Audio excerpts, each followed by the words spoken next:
Magandang gabi. May isa pa tayong live vlog bago tayo magpaalam sa ngayong araw na ito. Ang ating pag-usapan po sa ngayon ay ang isasampa ko na petition para ipatigil ang mga pang-abuso ng committee ni Luistro at sa mga kasamahan niya sa Kongreso. Ang teorya po ng aking kaso ay abuso na. Okay? At saka wala silang kapangyarihan magpalabas ng sabpina. Pero bago yan, nais ko muna bigay pugay ang ginawang kanta ng aking fan na si Gab Adalia. Ginawa niya ako ng kanta kaya aking ipatugtog ang kantang ginawa niya. Pakinggan niyo po, ladies and gentlemen. And this is, pakinggan niyo kung paano. Ang galing, no? Ito.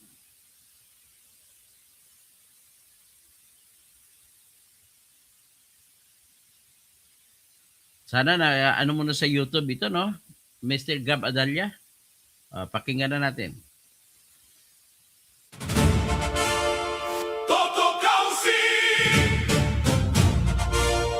Tirador, kaibigan ng lahat, tagapagtanggol ng mga naaapi, kakampi ng mamamayan, laban sa mga tiwaling tao sa lipunan. Toto Tirador, walang sinisino, mabuting kaibigan, mahirap na kaaway, walang takot isigaw ang katotohanan, buhay niya itataya para sa inang bayan. Toto Tirador. Yan ha. Ulit. Ulit.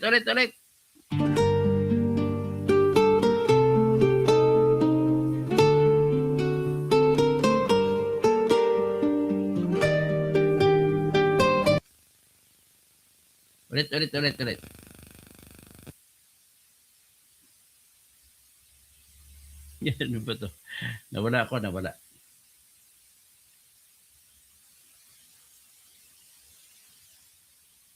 Ulit. Toto Kausi, Tirador, kaibigan ng lahat, tagapagtanggol ng mga naaapi, kakampi ng mamamayan, laban sa mga tiwaling tao sa lipunan. Toto Tirador, walang sinisino, mabuting kaibigan, mahirap na kaaway, walang takot isigaw ang katotohanan, buhay niya itataya para sa inang bayan. Toto Tirador. Yan. Maraming salamat, Gab Adalia. Ngayon, ang pag-usapan natin ay yung isasampa competition bukas. Isinampa na sana kanina ito sa Supreme Court, hindi lang nakahabol sa pagsara ng Supreme Court ng kanilang opisina. Pero bago yan, nais ko muna patugtugin yung kanta na binuo ko, no? One of my favorites din. Lampas Buwan ang title.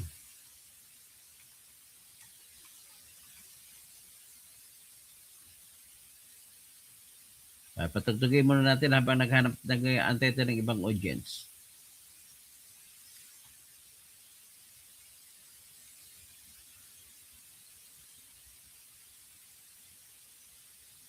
Yan.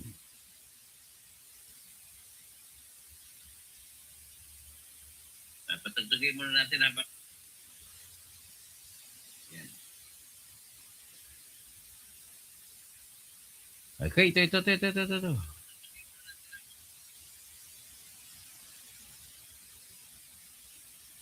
Ito. Lampas Buwan ang title.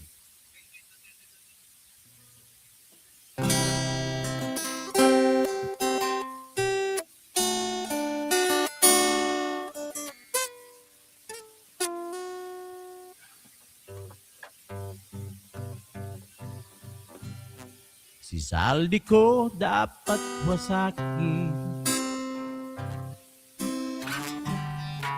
kahit na siya'y di bahagi. Siya kayong igigisa. Salamat, Iwi. Sana ay katayin na. Edward Alvin. Sa'y napakarami na lampas pa sa buwan. Pakinggan mga taong humihinga sa nakaw lampas buwan.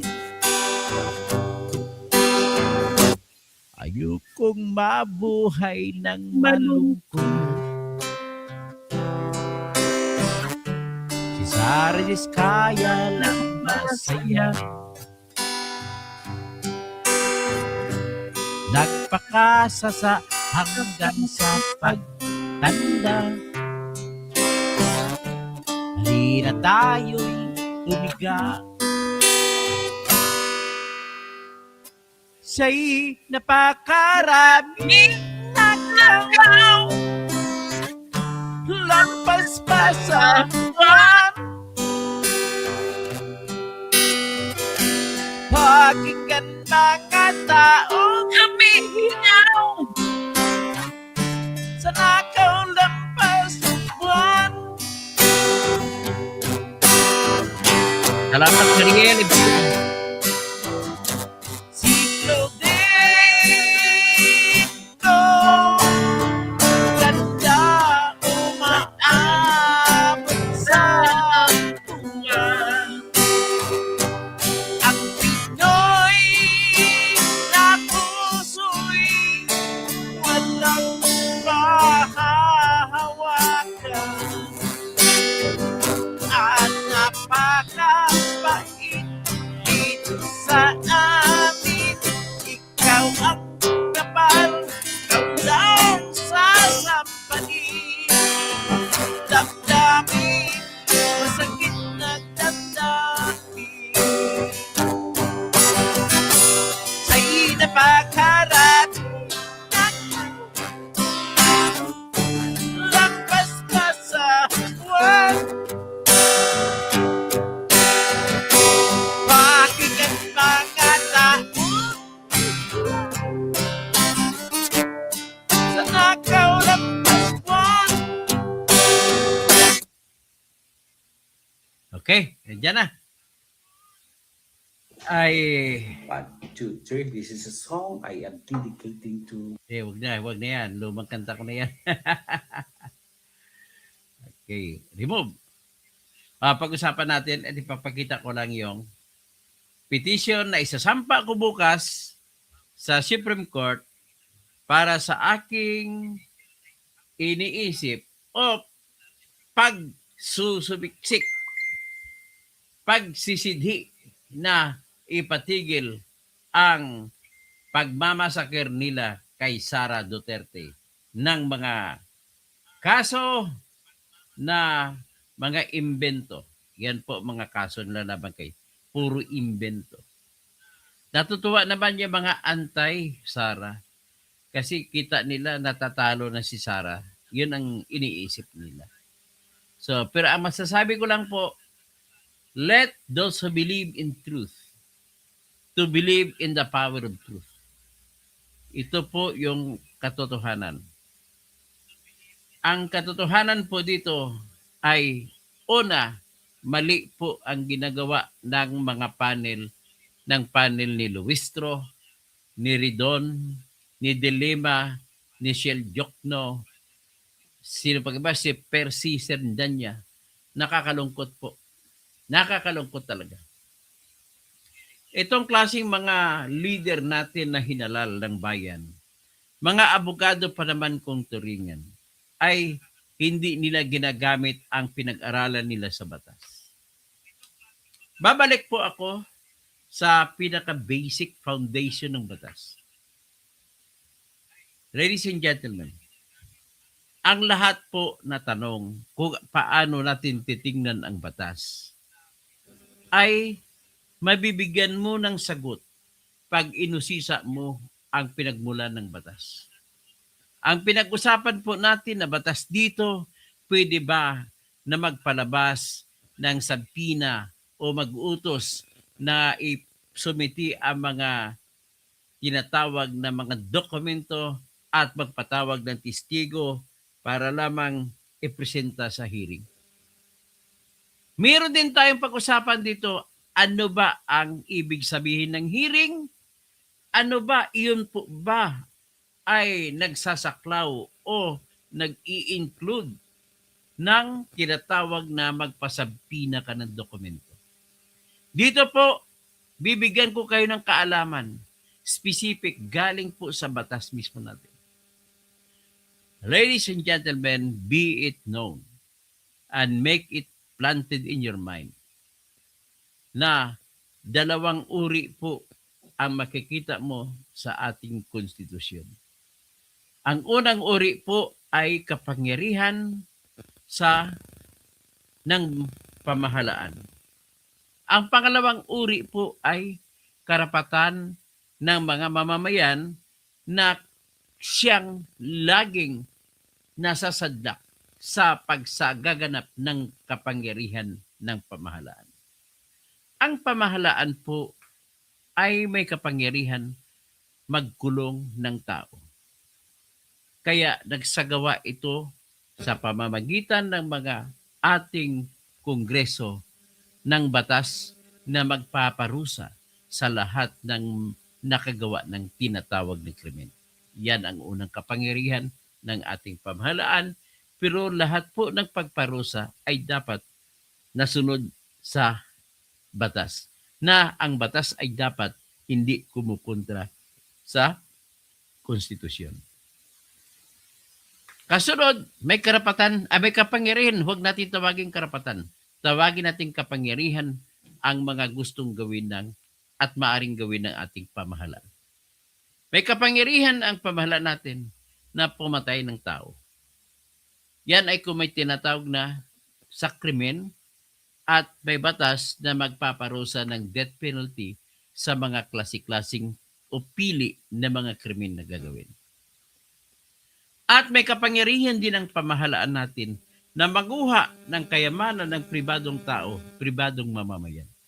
Kung kinakailangan, yan po ang kapangyarihan na kung gagamitin ng pamahalaan gawing kalsada at walang ibang lupa na makukuha. Kaya ang tawag niyan ay kapangyarihan ng expropriation kung tawag. Pero may karapatan din ang tao na may-ari ng lupa na siya'y bayaran ng tama. Yan po pinakaumpisa. Sa lahat po yan, general rule. The powers of the state against the rights of the persons. Lahat ng person na nakatira sa ating bayan. Mapariner man siya, mapa-Pilipino, ma-stateless man siya o ano, basta nakatira sa ating lupa ay karapatan nila na maprotektahan ng karapatan na nilatag ng ating konstitusyon para sa mga mamamayan. Takbo tayo! Kung ang pinag-usapan natin ay Vice President. Ang Vice President, pag pinag-usapan naman natin ang kapangyarihan ng pamahalaan, ano isa sa mga kapangyarihan na makaapekta sa isang Vice Presidente ay ang kapangyarihan ng pamahalaan na magpaparusa sa Vice Presidente sa pamamagitan ng pagtanggal sa kanya sa pwesto at pagbabawal sa kanya na tumakbo kailanman, huwag na tumakbo kailanman, kahit anong pwesto, kahit barangay captain, kahit barangay kagawad, hindi na siya pwede makatakbo. Yan po. So, ibig sabihin, sa kabilang banda, kapangyarihan ng pamahalaan. Sa kabilang banda, nagbabangka ay karapatan ng mamamayan. Pag-usapan natin karapatan ng Vice Presidente bilang isa sa mga mamamayan. Kapangyarihan naman ng pamahalaan para naman tanggalin ang mga sinumang impeachable officers kung tawagin na ang dapat may batas na susundin. At ang batas na ito nagbibigay ng mga panuntunan kung ano ang susundin para sa pagpapatanggal ng impeachable officers kagaya kay Vice President Sara Duterte ay nakasaad po sa Section 2, Article 11 ng ating Constitution na nagsasabi na ang mga ito ay impeachable officers. Number 1, the President, the Vice President, the Senate, not Senate, the Supreme Court Chief Justice, the Supreme Court Justices, the Constitutional Commissioners and Chairman, the Office of the Ombudsman, yun lang po sila ang pwede tanggalin sa pamamagitan ng impeachment. Okay, ngayon, siyempre, sinabi ng Konstitusyon na iyon, dapat nagbigay din ang ating Konstitusyon ano ang mga dahilan na pwede silang tanggalin. Sinasabi po sa una, grounds, dahilan, treason. Pagtatraidor sa inang bayan, treason. Number 2, bribery. Bribery na panunuhol. Kailangan hindi lang yung piait-piait na bribery na nahuli ka sa traffic, magbigay ka 500, hindi yun. Kailangan malakihan ang bribery. Kailangan mga siguro 100 million o 1 billion. Next is, ang kinukuha ay betrayal of public trust. Di ba matindi ang krimen? Matindi yung pagtatraidor. Napakasakit yan sa inang bayan. Pagkatapos yung panunuhol na matindi. So, anong klaseng betrayal of public trust? Pagtatraidor sa pagtiwala ng taong bayan. Sapat ba yung paglabag ng maliit na krimen? Kung si Miriam Santiago pa magsasabi, kung ang nakalista ay mabibigat, tapos meron kang isang general word, ano ang gagamitin mo sa general word? Kailangan ay mabibigat din ang krimen, ang nature ng yung gagamitin. Sabi nga ni Miriam, kung mabibigat ang kaparis, dapat mabigat din ang parusa. Kaya ang argumento ni Miriam Defensor Santiago, hindi mo pwede i-convict si Chief Justice Corona nang dahil lamang nagkamali siya sa salin. Ang argumento ni Miriam Defensor, tingnan mo ang batas natin na Republic Act 6713 na nagsasabi na ang sinumang nagkamali sa paglalagay sa kanilang salin ay may karapatan pa sila babaguhin ang kanilang salin. Ibig sabihin, hindi ganun katindi ang kasalanan para sa hindi pagsulat sa salin. So ngayon, ano pang ibang ground? Other high crimes. Bakit hindi iban ordinary crime? High crimes. So kung high crimes, hindi po sa kasapi, hindi kasali ang tinatawag na grave threats. No pag pananakot sa presidente na papatay ko kayo kung pinatay niyo ko. O ano pang iba? Culpable violation of the Constitution. Ano ibig sabihin niyo? Merong mga nakasaad sa Constitution na mga panuntunan na dapat sundin ng tao at ng presidente o vice president o sino mang impeachable officers. So maaaring nag-upag-utos ng Constitution na kailangan igalang mo ang Section 1, Article 3 ng Constitution na nag-uutos na walang sinuman ang kikilitan ng buhay, ikulong at kukunan ng kayamanan kung walang proseso ng batas. Kung nalabag mo yan, magiging culpable violation of the Constitution na yan. Ngayon, yung pagiging addict mo, pwede magiging ground na culpable violation of the Constitution. Bakit po? Kasi may batas tayo, Republic Act 9165, na nagsasabi na ang lahat ng mga tao na gumagamit ng illegal na droga ay ikukulong. Ngayon, kung si Bungit ay gumagamit ng cocaine, di dapat sundin niya yung Section 15, Republic Act 9165. Ibig sabihin, nilabag niya ang batas. Pero kasama sa sumpa niya na nakasulat sa Constitution, I shall faithfully execute all laws of the Republic of the Philippines. Hindi niya in-execute ang batas ng bawal sa paggamit ng droga. Siya mismo. So, ibig sabihin, culpable violations of the Constitution niya. So, ganun kabigat po ang mga nakalinya. So, ibig sabihin, karapatan ni Sarah na dapat doon nyo kukunin ang kumapatunayan ninyo nagkasala ako diyan sa nakalistang yan. So, ngayon, kung diyan nakalista, ang ibig bang sabihin yan, may kasunod, paano nila patunayan? So, dito na tayo ngayon naglalaro. Paano patunayan?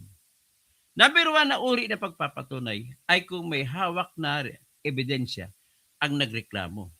So kung kumpleto ang hawak na ebidensya ng nagreklamo, gagamitin mo ngayon yung ebidensya niya para patunayan mo na nagkasala si Sara Duterte. Next. Minsan, sa paghahagilap mo ng ebidensya, may tanong hanggang saan ba ang pwede gawin at sino ba ang magsasabi na dapat kasuhan si Sara. Nilagay po ng ating konstitusyon sa kamay po ng House of Representatives na sila magdedetermina kung magsasampa ba sila ng kaso o hindi.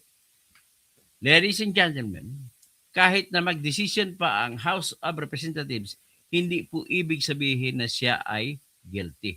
Ang ibig na po sabihin ay malamang may kasalanan si Sara kung magdesisyon sila. Kaya nga, isusumite pa yan sa Senado. At ang Senado naman ay gawin nila ang sarili nila, manumpa naman sila ulit. At sila ay manumpa para magtatayo sila na bilang mga jurors o husgado pangkalahatan bilang impeachment court judges. So sila ngayon ang tatayo, ang maglilitis. Sila ngayon magdidesisyon kung guilty si Sara o hindi.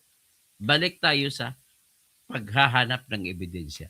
So ladies and gentlemen, dito dahil binigay ng Constitution sa mga House of Representatives members ang kapangyarihan sa paglilitis, siyempre kailangan nila ng ebidensya para patunayan na si Sara ay nagkamali. Ngayon, hanggang saan ang limitasyon ng paghagilap ng ebidensya? Ladies and gentlemen, sa paghihiring pa lamang sa House of Representatives ay hindi po pwede na magiging biased ang mga House of Representatives members ng committee. Pwede na sila hindi maging biased kung madidesisyonan na ng pangkalahatan na magsasampa na sila ng kaso. Kagaya sa piskalya, hindi pwede na kumampi ang piskal sa umaakusa. Hindi rin pwede nakakampi ang piskal sa inaakusa. So dapat titignan niya muna. At kung kumbinsido ang piskal sa mga ebidensya na ibinigay, halimbawa kasong rape. Ang kasong rape, puro salita yan. So kung kumbinsido ang piskal sa mga ebidensya ng testigo, that's the time na pwede na siya ngayon magtinatag na magiging biased in favor of the accuser. At ililitisin na ngayon sa korte. Pero hanggat hindi pa dumating sa punto na may probable cause with reasonable certainty of conviction, ay hindi pa pwede, hindi otorisado ang piskal na kumampi sa kumakaso. At hindi rin siya pwede na kumampi sa inaakusa. Kasi ganun talagang katotohanan. Kung maraming pera ang inakusa, bigyan na si piskal ng pera, pagalitan pa niya ang umakusa. Ganon din ang umakusa, kahit wala siyang ebidensya, baba na si piskal. Usually po, without offense meant to you prosecutors in the different public prosecutors offices in the Philippines, including the ombudsman, ganon po talaga nangyayari. You cannot say that you are fair and you are clean and you are abiding by the rules. Okay, ganito. So ngayon, pag sa gathering ng evidence, ang tanong na ngayon, sabi ng mga piskal nila ni Luistro, ano ba ito mga nagreklamo na ito? Ang nagreklamo sila ni yung Atty. Cabrera na sinuportahan, pinirmahan nila ni congresswoman na hindi congressman na hindi congressman, Abante. At pinirmahan naman isang congressman na mataba, na walang ginagawa kundi kumakain, si Paulo Ortega Deport. na congressman siya ng LU. Anong LU? La Union. So anyway, sa kabila naman, yun naman ang grupo na may mga pari. At ang nag-endorso po dyan, isa sa nag-endorso ay si Leila de Lima at saka si Leila de Lima lang. So ngayon, ang mga ebidensya nila, ito po. Inulit lang kasi nila ang reklamo nila noong 2025, February 5. So kung makita mo ang reklamo noong 2005-2025, wala po sila roon ng AMLAC. At wala rin sila roon, kulang-kulang din ang kanilang salin. Ang salin na dapat bit-bitin, ikakaso mo labang kay Sara. Kasi ayon naman sa utos ng Supreme Court, ang lahat ng pwedeng ikaso sa lahat ng impeachable officer, sa presidente man o vice president, ay yung lahat ng kanyang ginawa nung siya ay presidente o vice-presidente na. Ibig sabihin, hindi mo siya pwedeng kasuhan sa mga nagawa niyang kasalanan noong siya ay hindi pa vice-presidente. So very clear yan. So ngayon, anong ginawa? Hindi sila kasi makakakuha ng AMLAC na records kasi sa totoo lang, bawal sa batas yan. Absolute ang bawal na pagkil. Absolute, walang exception. Pagkatapos, gusto pa nila sa bangko. Pero sa bangko sa ngayon, hindi pa sila nagsampina sa bangko. Ang bangko nila ngayon na nakaabang na lang yun kung gusto na hingin. Pagkatapos, nagpasampina din sila ng records ni Attorney Manasseh Carpio na husband ni Sara Duterte at ni Duterte doon sa Bureau of Internal Revenue. At kunin ang kopya ng tax na buwis na binayaran nila ni Attorney Manasseh Carpio. At titingnan kung ano magkanong buwis na binabayaran. At titingnan kung paano nila kinumpute yung kanilang income. At magkano, titingnan din kung ano mga negosyo nila kung saan ang income. So, yan ang gusto nila, pakay nila. So, obviously, ang nagreklamo, yung mga inendorso ni Leila de Lima at inendorso nila ni Abante at saka ni Ortega ay kulang-kulang. Kung yun lang ang sumiti nila ay hindi sapat para mananalo sila o mananaig sila. So kinakailangan nila ngayon na ipatawag ang AMLAC at ipatawag yung wala rin sila kopyang salin kaya pinatawag nilang ombudsman. So nagsumiti ang ombudsman ng salin. Ang salin na sinumiti mula sa umpisa, naging vice mayor pa si Sara 2007, 2008, 2009, vice mayor. 2010, 11, 12, 13, mayor. Tapos 13 to 15 or 16 and a half ay walang pwesto si Sara, hindi pa siya mayor, hindi rin vice mayor. Nagtrabaho siya pribado. Tapos 2016, 2017, 2018, 2019, 2020, 2022. Yan po, mayor siya. Yan pinakuha ng SALN. Tapos, nung vice president na siya, 2023, 24, 25, 26, apat, ay 25 ang pinakuha. At binigay naman ng ombudsman. In other words, kung hindi man lang hindi tinulungan ng committee ni Luistro ang mga complainant, wala silang ebidensya. Ganun na ko kasimple. So ang tanong na lang ngayon is, pwede ba yun? Ang sagot ko dyan ay, sa mga sabpina, ang sagot ko dyan ay, tanungin natin kung binigyan ba ng konstitusyon ang ating House of Representatives Members Committee na pwede sila makapag-utos na dalhin sa kanilang mga dokumento at mga testigo. Ladies and gentlemen, if you will read Article 11, Section 3, ay nagsasabi na pag matapos matanggap pagreklamo, sasalain ng Committee on Proper Committee, at this time, yung Committee on Justice.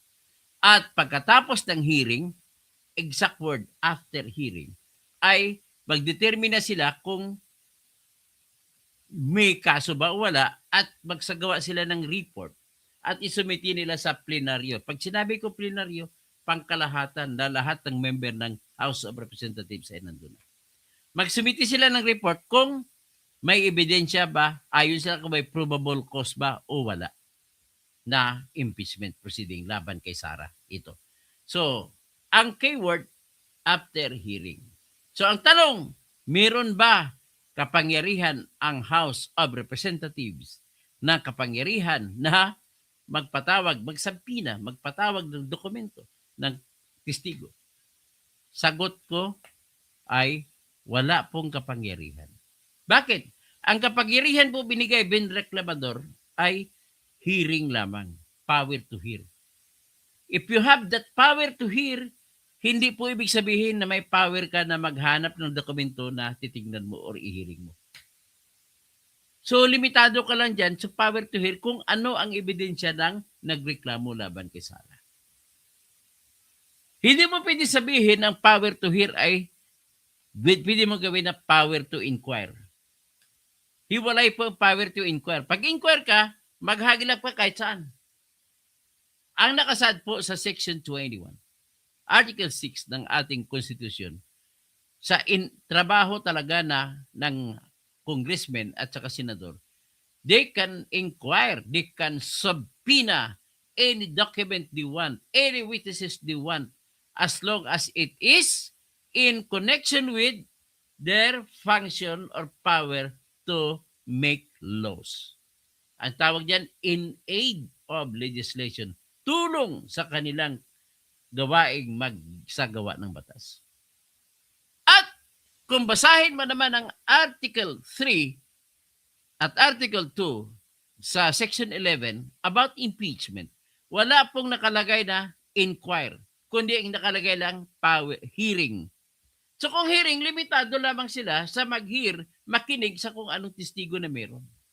They were not given that power to search, that power to inquire, that power to subpoena, to summon anybody to come to the committee and testify for or against Sara Duterte. And in the principle of what we call as Latin maxim, exclusio unius is exclusio alterius. What is not included is deemed excluded. Ang hindi sinama ay pinapalagay na hindi kasama. So, hindi sinama ang power to inquire at ang nilagay lamang ay power to hear, then hindi po kasama ang power to subpoena. That's my first argument sa petition na isasampa ko bukas sa Supreme Court. Next, siguro naman para sabihin nyo hindi po ako nagmamaritis dito, i-download ko po yung batas, yung constitution natin. I-download ko para ipabasa ko sa inyo.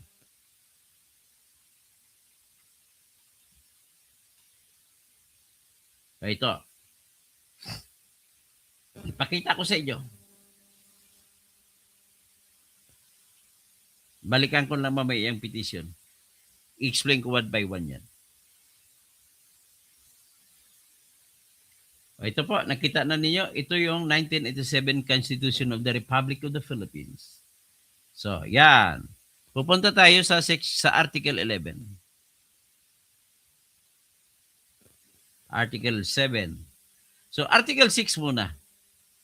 Sa Congress. Article 6.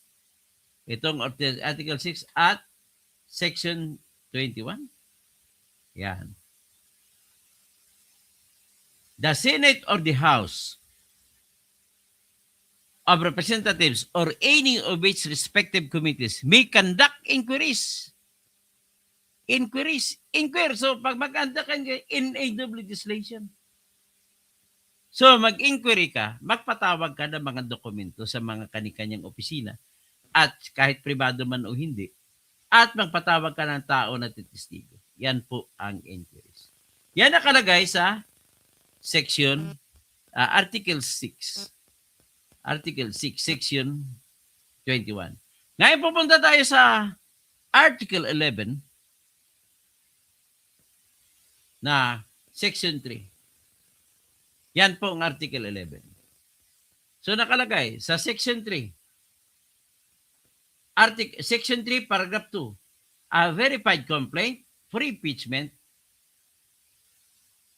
may be filed by any member of the House of Representatives or by any citizen upon endorsement by any member of the House of Representatives.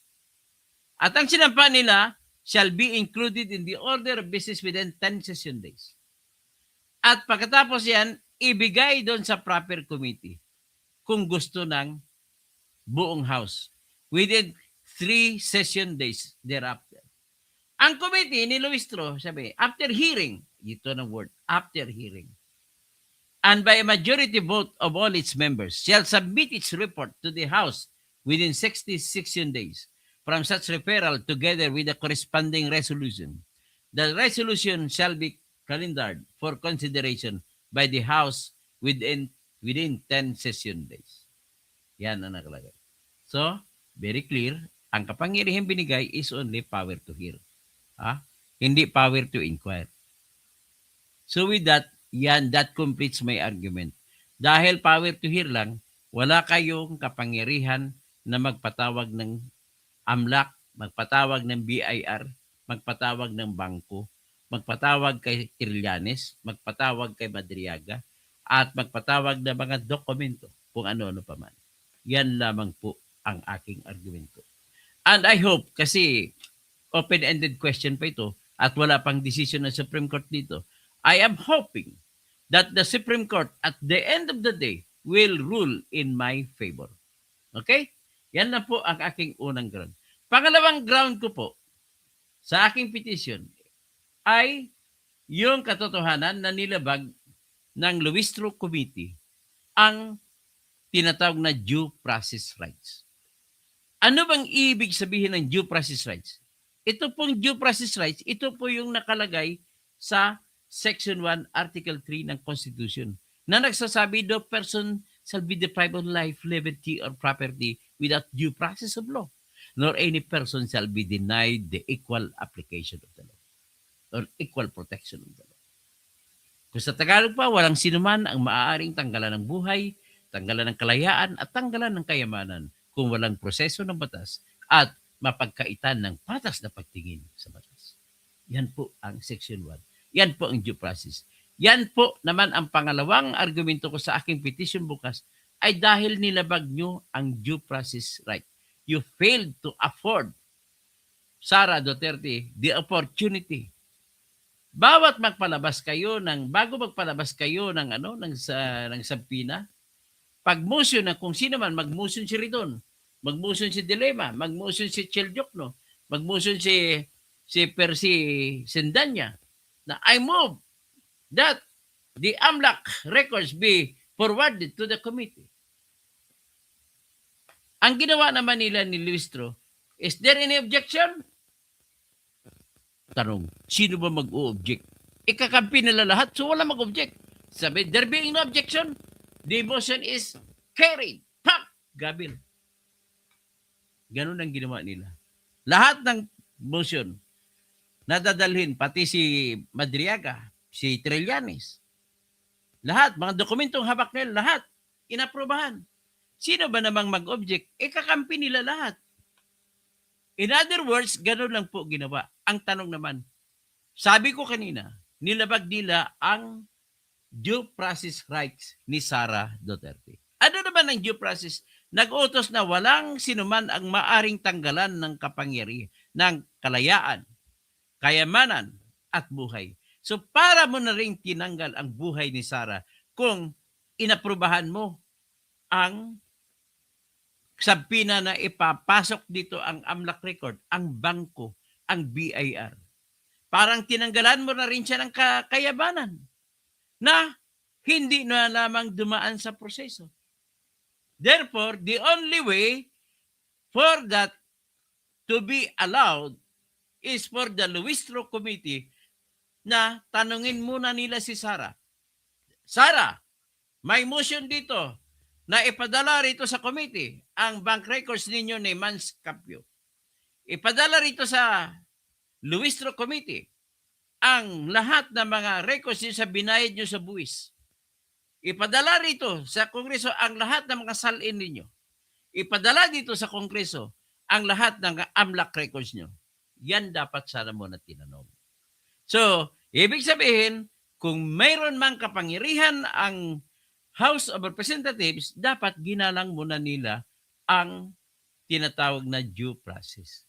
Bigyan mo muna ng pagkakataon ang tao bago mo siya patayin, bigyan mo muna siyang pagkakataon na pagpaliwanag.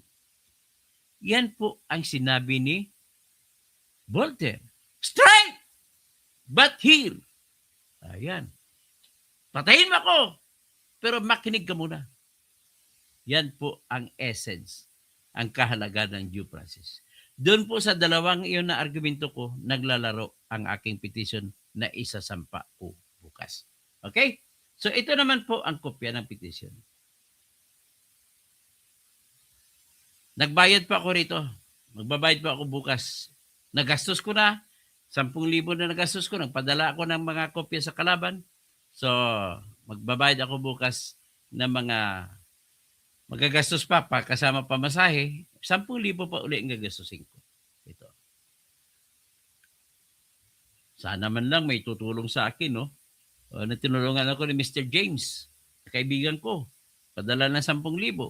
Kulang pa rin. Petition for certiorari and prohibition. Ayan, title. With urgent prayer for the issuance of temporary restraining order and writ of preliminary injunction. So, yan po ang aking petition. Siguro it deserves, basahin ko na lang siguro yung prefatory at andito na lahat po, nakabanggit na lahat. Ito po yung pinakamukha ng kabuuan na petition ko. So this is a petition for certiorari and prohibition under Rule 65 of the Rules of Court, seeking to declare the nullity of and set aside the acts of the respondents done in grave abuse of discretion amounting to lack or excess of jurisdiction. The acts of grave abuse of discretion referred to in this petition include the acts of the Respondent Committee on Justice in issuing subpoena or compulsory process without first affording Sara the opportunity to object in violation of her due process rights under the Constitution. The other acts of grave abuse of discretion referred to here are those acts of issuing subpoenas or compulsory processes committed by the Respondent Committee despite the lack of express statutory or constitutional power, and those issued by the same committee based on the compulsory process clause under Section 7 of Rule 3 of the Rules of Procedure of the Impeachment Proceeding that are ultra vires. Okay. The other acts of grave abuse of discretion referred to here are those that were not subpoenaed but were admitted to the hearing, particularly the supplemental affidavit and annexes of Ramil Madriaga and the affidavit and annexes of former Senator Antonio Fuentes Trillanes IV. This petition also seeks to prohibit the respondents from doing acts in continuation of those already started or done as new similar acts exercising such power to subpoena. This petition further seeks to prohibit the respondents from using against Sara Zimmerman Duterte those pieces of evidence and testimonies already obtained through the exercise of the acts of compulsory processes. This petition also seeks to prohibit the respondents from issuing new compulsory. Nasa na ba?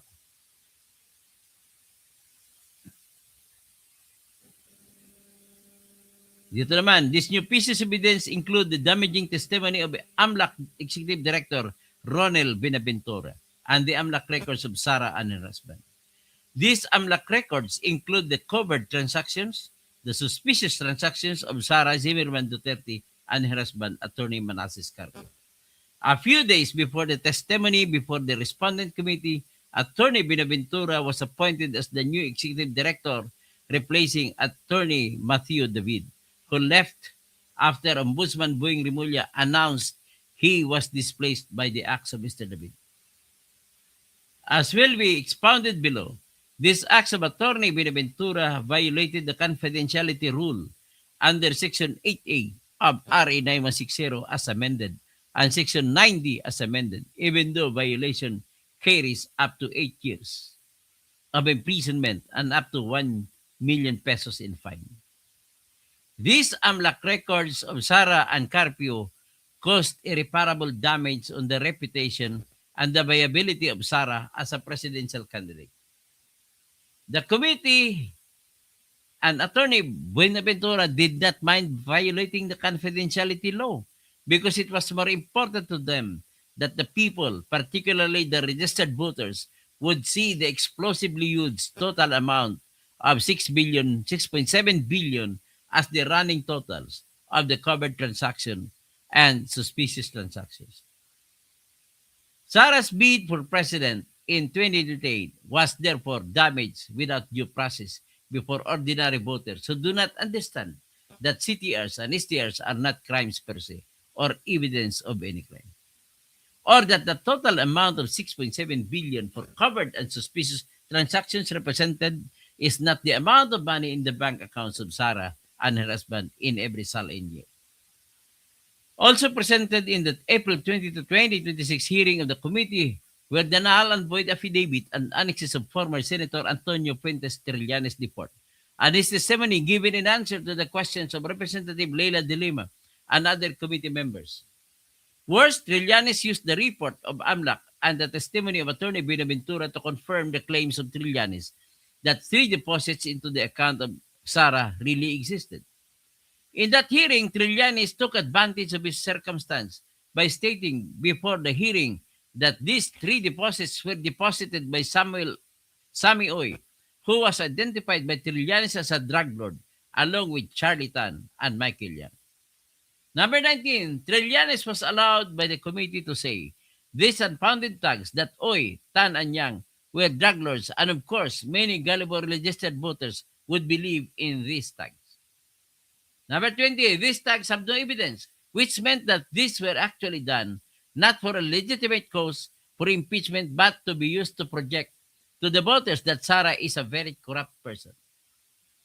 Number 21, an examination of the 3 deposit transactions claimed by Trillanes as deposited by drug lord Sammy Oy proved that the 2 of these were deposited at SM Lanang on 25 October 2011 and on 24 April 2020 at BDO branch inside SM Lanang, which are not possible because SM Lanang started operation on 28 September 2012 only. Moreover, the 3 deposits of Sammy Oy have the same amount of 7,440,846 pesos and 7 centavos, which is unthinkable and improbable to believe that a bribe money is given in 3 tranches with identical amount up to the last centavo, called in Filipino as butal, which are matters of fact that were publicly announced by Trillanes as drug bribery. Also presented to the hearing of the committee on April 14, 2026 were the supplemental affidavit and annexes of Ramil Laguna Madriaga, the BIR tax records of Attorney Manasseh Carpio that included the tax returns filed by Attorney Carpio jointly with Sara. In summary, these acts being sought to be acted upon are those acts that constitute grave abuse of discretion amounting to lack or excess of jurisdiction because the respondents acted in violation of, number 1, Article 11, Section 3, Paragraph 2 of the 1987 Constitution, which does not expressly grant the Committee on Justice or the House of Representatives the power to issue subpoenas or exercise compulsory processes. And number 2, the due process rights of Sara Zimmerman Duterte to be given the right to object any move to admit any new evidence and new witnesses not part of the original complaints and their annexes and to object to any motion for compulsory process. Yan. So ako ang nagreklamo. Ha? So yan po, ladies and gentlemen, ang ipapile ko bukas. So just kung if we are helping the cause, ang number 1 objective ko rito ay para magkaroon na ng definition ang Supreme Court natin para alamin natin, ano ba talaga kuya? So, sa pamamagitan ng petisyon nito, bukas na istampa ko, ay magkakaroon na ng pagkakataon ng Supreme Court na iklaro kung ano ba talaga, kung may kapangyarihan ba sa pagpalabas ng subpoena ang House of Representatives o kailangan pa ba na ipatawag, ipaalam kay Sarah na bago maglabas ng warrant, ay ipaalam mo muna kay Sarah at bigyan mo siya pagkakataon na kumontra. Yan po ang objective dito. So, maraming salamat po, no? At magbasa na lang ako. Si Edward Balbin Kim. Jiwi, kumusta Jiwil? Jiwil pala, hindi Jiwi. Edward Balbin Kim. Doc Kausing, super idol ka po ni Jiwil. Inabangan ka po niya lagi mag-live. Salamat naman po, Jiwil.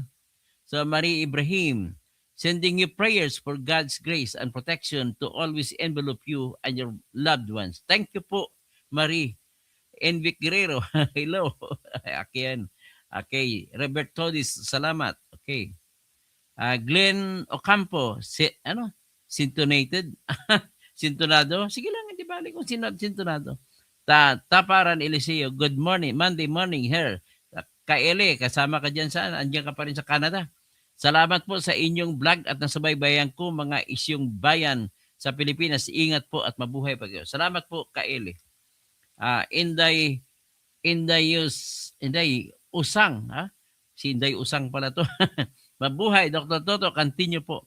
Romel Bingson, lupit niyan, tirador. Dr. Toto, lampas na sa buwan ang nakaw. Dika Ilalba, Mayer, matulog na mga scammer. Yasmin, naimbagamalim, Doc, go attorney, paglaban na po ang batas at katotohanan sa mga ganid sa pera at kapangyarihan.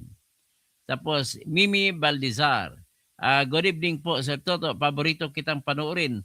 Marami akong natutunan sa inyo. Senior po ako. Pares na tayo, senior na rin ako. Romel Bengson, tama po kayo, tirador, Dr. Toto, tinitwist talaga nila ang batas. Mini-mislead nila ang mga tao. Salamat na lang at meron pang katulad mo na kumakapit pa rin sa batas. Long live! Mabuhay! Viva! Viva Pilipinas! Marineta, Junet Catalonia Kausing. Nabigyan ko na si Bam kanina. Kuya, si Daddy Lo, kumusta? Kuyang Mason, Toto, wala nanonood sa iyo kahit si Kapersi ayaw ka na panoorin. Paano naman manood si Kapersi? Nasa langit na siya. Hindi bale, ang tawag mo sa akin ay fake news, pero ang tawag naman iba ay totoo po. Fake news ba yan? Nakikita nyo naman, hindi fake news po yan. Chik-chik, malala ka na, Toto. Bakit naman kayo magalit sa akin? Okay lang, pagbigyan ko kayo. Shut up, sabi niya sa iyo ni Glenda Vasco Magaling. Tapos Manuel Malaki, good evening, Attorney Toto. Lagi nanood sa iyo from Ireland. Salamat po sa Ireland.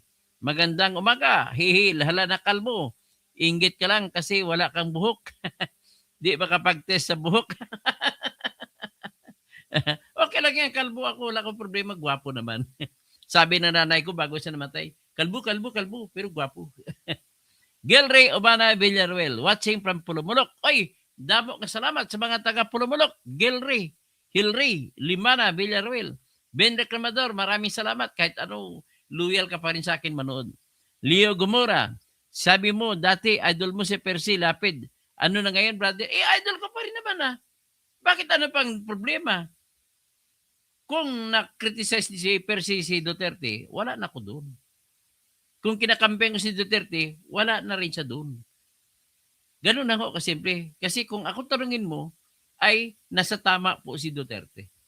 Kaya I will support Sara Duterte. Wala pang ebidensyang nilabas na nagnakaw. Yung sinasabi yung confidential fund, hindi po yung ebidensya. Yung kuwa, hindi po ebidensya yung kuwa, nag-findings, pwede pa niyang i-apila yun. Ganun lang ho kasimple. Tapos kung sinabi niya parmali, bakit? Ilang milyon ba na Pilipino na injectionan? Kung mayroong isa na hindi na injectionan, di nagnakaw siya. Kaya lahat po akusasyon din. Pero kay BBM, mismo si kapatid niya, si ate niya si ate niya Aimee, si nagsasabi na si Ading Bungit ay adik. Paano pa sabihin mo? At saka si daming ebidensya na maleta na ninakaw si BBM. Kahit ka mismo si Attorney Jesus Palces na makadilaw, umaamin siya na magnanakaw talaga si Bongbong Marcos. Salamat, Jess Francis. Carlos Velasco, pag-isipan mo mabuti, attorney. Baka kulang pa knowledge mo dyan at mapahiya ka lang. Hindi po ako mapapahiya dito, sir. This is the law and this is my forte. I'm a doctor of jurisprudence po. Ado, kung natanggal ka ng lisensya dahil di mo na unawaan, na hindi po sa pag-unawa sa batas yun. It was a matter of pagiging aktivista ko po. Kasi lumalaban ako po sa mga corruption kaya natanggalan po ko lisensya. So, Amik, go, Doktor. Kaihin, Talibinyo, ba't ka pa umiipal? Ba't, hindi ko na nabasahin, tinitira mo naman ako eh. Ben Reklamador, trabaho ng prosecutor na tulungan ang biktima. Hindi po, ganito po ang trabaho ng prosecutor. Ang trabaho ng prosecutor, kung wala pa siyang desisyon, kung may kaso ba laban sa inaakusa, hindi siya pwedeng pumili ng panig. Okay? Kung makapag-desisyon na siya, ay, may ebidensya ka naman pala. So, saka pa lang siya pumili ng panig. Pero sa pagpatakbo po ng kaso, ay hindi otorisado ang prosecutor na hindi niya na magiging bias siya lagi. Sapagkat susundin ang utos sa decision ng Supreme Court ng United States of America sa kaso na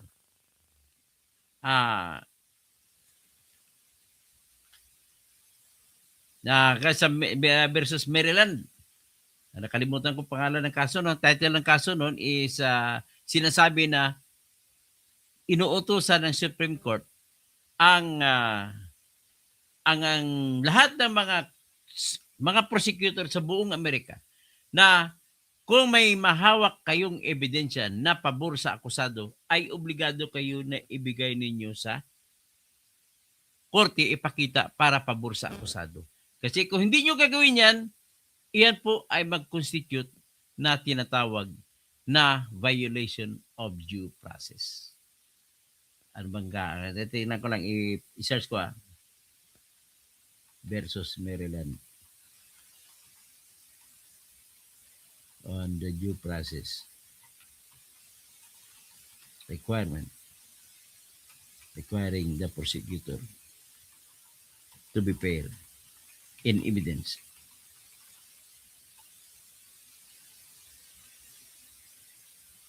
Brady versus Maryland na kaso. Yan po ang kaso sa Brady versus Maryland. Oh, how do you pronounce it? Brady versus Maryland. Ay inadapt na rin po ng ICC. Kaya inutusan po ang kalaban ni Duterte na kung may makuha kayong ebidensya na maaring pabor kay Duterte ay ilatag ninyo. Yan po ang utos. Okay? So, Dionisio Alpaparia. Tapos si Ben Reklamador, paano na magkahiring kung wala kang power? Ang ihihir lang po nila Ben ay yung ebidensya lang na binigay na nagreklamo. Ganun po. So, Aqualistic, I'm with you, attorney. Isampa mo na. Garapal na masyadong ginawa nilang. Bukas po, isampa na. Inday Sayad, law graduate sa San Sebastian, Duterte University. Hindi po. San Sebastian ay hindi Duterte University. Baka magalit sa ito ka San Sebastian. At 80 po ang grado niya sa bar exams. Mataas po ang grado niya sa bar exams. Tuto Bitoy, the House holds the exclusive power to initiate your impeachment cases. Yes, tama po yan. During the phase, the Committee on Justice House has the authority to issue. No, wala. Wala siyang authority to issue subpoena. Yan po ang tayo ng petition na to. Okay? Seven Samurai, until now, hindi pa rin nakakamugon si Tiradumo, sinupla siya ng husto ni Kong Luistro sa hearing. Sino bang sinupla? Napahiya doon? Ako ba? Hindi po ako napahiya doon. Mali lang kayo sa pagkaintindi. Sinabihan ko si Luistro na wala akong ebidensya na hawak pero marami akong mga ebidensya na pinalabas ng ombudsman kagaya ng property tax na hindi niya sinisingil. Hindi mo ba naintindihan, Seven Samurai? Kung hindi mo naintindihan, ay manahimik ka na lang. So, Ben Reklamador, ayan, sabi ng impeachment rules, pwede bang pasampina? Hindi po. Sila lang nagsabi, kaya nga kinukontra ko, kasama sa petition ko na ideklara na null and void ang nakalagay sa impeachment rules, Rule 7, na magpapatawag ng compulsory process. Kaya ang positioning po dito, bawal po yan. Okay? Si Ronel, sobra-sobra na binigay ng due. Eh di po, sobra, kulang na kulang. Wala kang due process eh. Bakit hindi nila muna tinanong si Sara? Oy Sara, anong masasabi mo? Nag-motion si Ridon na ipatawag ang BIR. Yun ang sinasabi ko na due process. Dapat tinanong muna siya. Okay? Nantindi mo na ba, Ronel? Kamakapangalan mo pa si Attorney Ronel Binaventura. Si Doa Rocan, losing case yan. Hindi pa yung losing case. Nabayaran ko na ito, bro. Kung ganun ang utak ninyo na hindi kayo tumisting, huwag na kayo magiging tao. Kasi umpisa pa lang sumusuko na kayo. Hindi po ako sinupla, si Ben Samurai. Iba-vlog ko ngayon para ipakita ko sa inyo. Ha? Okay? Hindi niya ako sasupla. Si Kwan, naghahari-harian nandun si Luistro kasi sila may hawak. Kung magsalita ako doon, ikukulong nila ako. Nantinig ba si Ben Samurai? Kung hindi ba natindihan yan, bubo ka po. Pasensya na, bubo ka talaga. Bilisan nyo mga trolls. Okay, kala mo nagsalita dito. Okay, hanggang dyan lang siguro. Ronel, Ben Lacamador. Tapos sabi ni former President Correquino, Max T. Eroy, katoto, prove mo muna na hindi galing sa kasamaan ang milyon. Hindi po tayo nag-umpisa dyan, Max Eroy. If you know the law, tingnan mo muna proseso. Wala tayo dyan sa kung nanggaling man sa masama o hindi. Okay? Bing Liwag, di daw buhaya si Listro. Buitri lang. Sa dapat kung walang AX, kung wala ni speaker, walang akap, kung wala ni speaker, yan si Listro. Alexa Abel. Diony Liaguador, good morning, Atty. Toto. Salamat po sa malasakit sa ating BP. Ramel Bengson, fresh news, Dr. Toto. Wala na daw po si Saldico sa check. Matagal nang wala. Mercury Narbasa Suzuki, believe ako talaga si Dr. Toto. Lagi ako nanood sa iyo. Kasi batas, tama ka. Maria Alexandra Tugas, morning dad, morning anak ko. Huwag mong pansinin yung mga naninira sa iyo. Huwag mong pansinin ang naninira sa iyo. Tapos ano pa, paborito kasi ng kanta ko ng kapatid niya yan eh. Kat alam mo lang, tama ang ginagawa mo. So, Leticia Garbiles, tama ka to ni kasing daming bayarang trolls, double time na. Daddy Pet, mabait na pogi. Great job, Toto. Salamat po. Hindi Delaware, Maryland po, Ben Recommendor. Paano makakahiring kung hindi ang hearing na pinag-usapan dito, ay yung sa level pa lamang ng committee. Wala pa yung pinag-usapan sa Senate, okay? Sa Senate, yan hearing na talaga yun. Magpapalabas ng sabina. Senado lang pwede magpalabas ng sabina. DJ Sitoy, Tagamura, good morning, Atty. Toto. Walang kalatoy-latoy. Ang logic ni Ma'am Falcon. Hilaw, di paluto. Alex Togas, good morning, Dad. Kaharudin Kamar, salam, Sir Toto. Salam, Mambu Ake. Assalamualaikum warahmatullahi wabarakatuh. Sa mga langon sa mga pagari, ako pakat-akad. Sisi. Mga tausog Mambu. Wala pang impeachment case na ang Congress ang nagpasampida. Ngayon lang, sa panahon ni Corona, hindi nagsampina. Ang nagsampina lang, Senado lang. Toto Bitoy, Article 11, Section 3, 1, during that space, the committee. Tama po yan. Ang committee lang, ang Kongreso, ang House ang may authority, hindi ang Committee on Justice. So, Alex Togas, daming trust, Manuel de la Cruz, marami po sa katulad nyo kahit na noong araw, kabilang na sina Panilo at Rocky, noong humawak ng pwesto, naging hindi po ako nakahawak ng pwesto. Mr. Manuel de la Cruz. Wala pa akong pwesto. Ni minsan, hindi pa ako naging napasok sa pwesto. Kaya gusto ko sana tumakbo senador eh. Kaya lang, sinamang palad, tinanggal na tayo sa pangalan pa lang, sa listahan pa, tinanggal na tayo ng Comelec. Kaharudin Kamar. Tama, Sir Toto, huwag mo na pansinin yung mga nina sa'yo. Mga kakampiyan ng mga buhaya at adik. Maraming salamat. Naimbag bigat, kada kayo amin. Maya paabak, maray naga, maayong buntag, maayong aga sa tanan nga mga Ilonggo, speaking, mayad nga aga sa tanan nga mga karaya, sa lahat ng mga taga-Jensan, sa South Cotabato, sa North Cotabato, sa Cotabato City, sa Barn, lalo pang mahal ko na Barn. Magandang umaga po sa ating lahat. Kasama na ko, member na ko ng UBGP ha. Union of Bangsamoro, Journalist of the Philippines.